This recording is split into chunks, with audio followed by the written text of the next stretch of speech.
Okay, so obviously I'll go through the shell after you guys. It is just my own experience about the process, all right, that I want to pass on to you guys. And every house is different, okay, and I call that a house, all right, because that's what it is, right? It's a production house, okay. So every house is different, you guys, and I want to just pass on to you how, you know, people do different type of business. Okay, so now you basically have the game design people. They came up with the game doc, which you're gonna have to come up with that for that you know, that class, and I'll come to the game doc after, all right, and from there, they give it to, you have a big meeting, and with the coders and the artists, basically you start discussing it, taking it apart. All right, start taking a little piece apart. Okay, how do we do that? Okay, I can do that like that, but the coder can do that for us also and help us this way. How do we split it up and so forth? Okay. Obviously, we just talked about all the tools and software you need. Okay, so we're not going to come back to that. We passed that on. We said, okay, our pipeline is going to be like that. Okay, if you do a 3D game, for example, you're going to need, okay, I'm going to need to make textures, so I'm going to need Photoshop, all right? Then I'm going to need a 3D software to do that, most likely Maya or 3D Max, okay?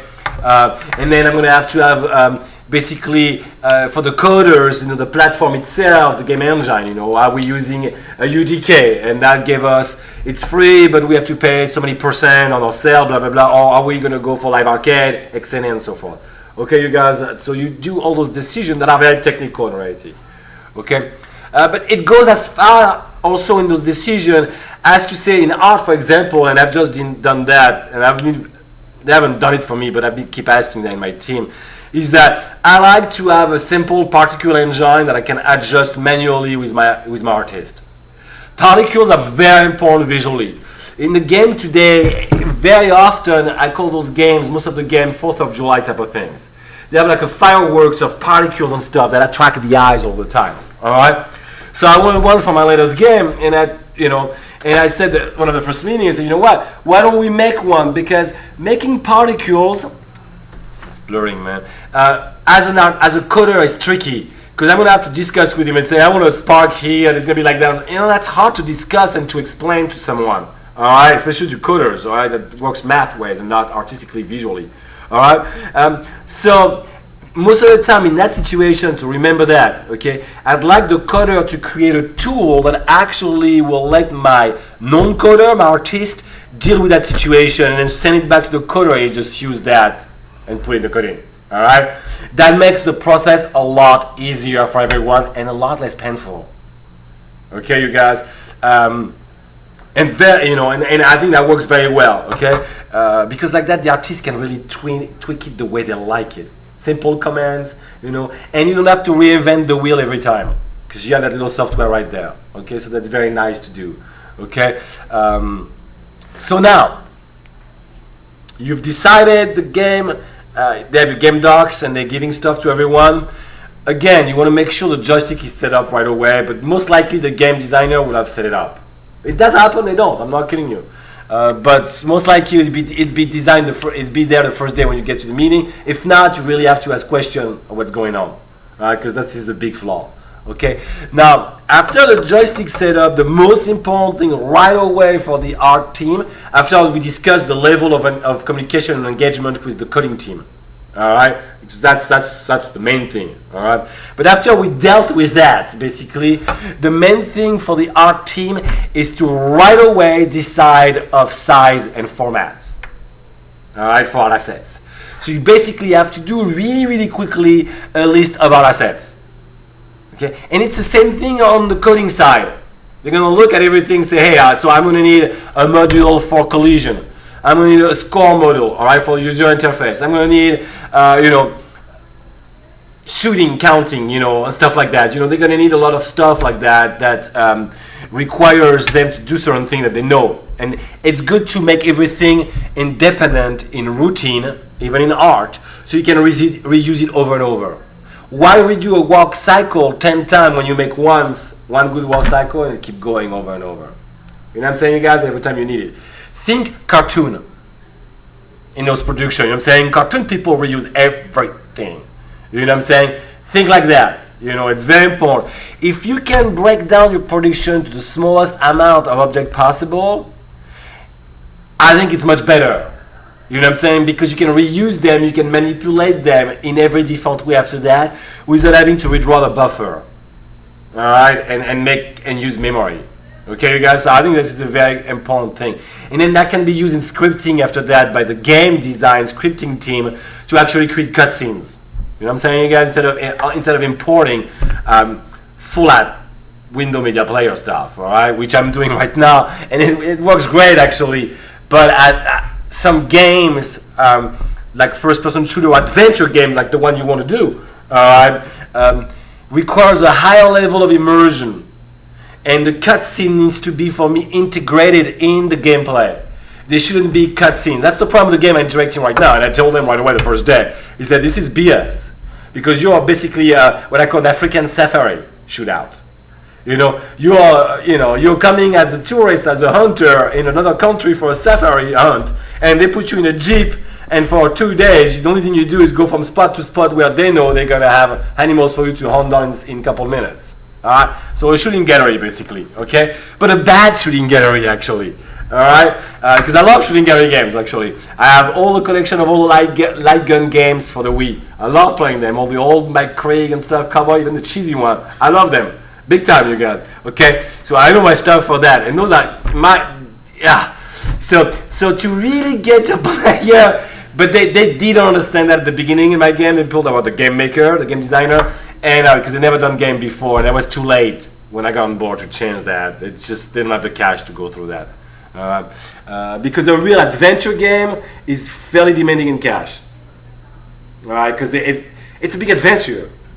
Okay, especially now that the fashion is to basically go in multiple output. Okay, so anyway, you make sure that you have a good, art assets made in loops, individual asset that can be used over and over. Okay, there's no need to have 30 barrels when you need only one barrel that can be scaled down multiple times. In my game, for example, last week they say, hey, we have a big barrel. We decided now we need big and small barrel. Can you make a small barrel? So, yeah, I can, but it's going to draw a lot of more power.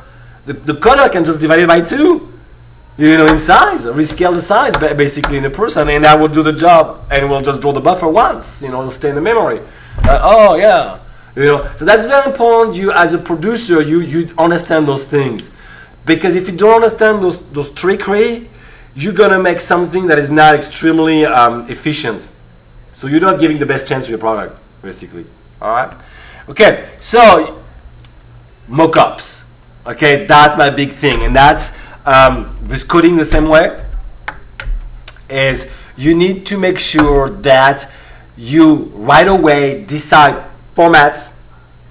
Okay. So if it's a language, say, okay, we'll be dealing with C#. Okay, it is important that if you're dealing with C#, everybody in your team knows C# by heart. It is a big error, I believe, so to start coding C# if your team is a Java game team. All right, because it's they won't know the big trickery right away. They're gonna still be on a learning curve. All right, even if they're really good. Okay, so be careful with that. Same for people in the art side. Okay, be very careful with that.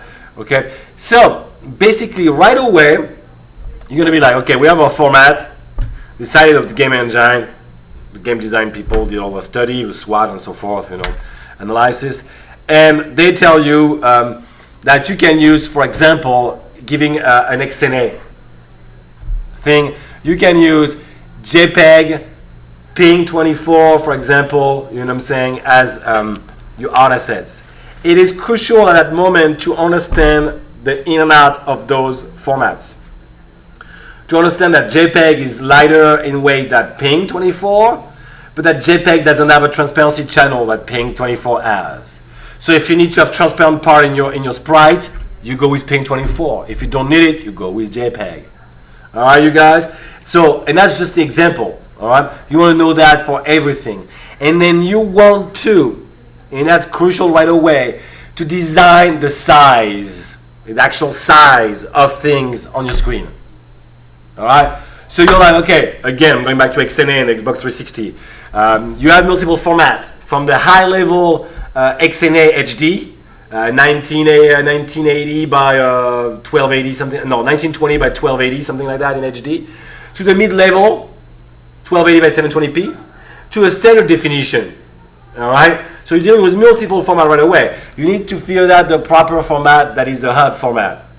For example, the XNA Xbox 360, I wouldn't go with the high format of HD. Too big, too cumbersome. Few people have that format in reality in a TV. Okay, I would go with the 720p. That would work just fine for everybody up and down. Okay, then when you understand that and you have that straight up set up, okay, you can set up mockup. Okay, and this is where paper gets very handy at first. Okay, or if you do a lot of Photoshop, just open Photoshop, make the size of the mockup right here, start drawing stuff, and then put rectangles of colors the size of your characters and props on platform and so forth, so you can see how it fits. Number one. Number two, you can give it to the coder right away, and they can start coding their game with those art assets that are cheesy, I would have to agree, but it gives them enough information to start coding.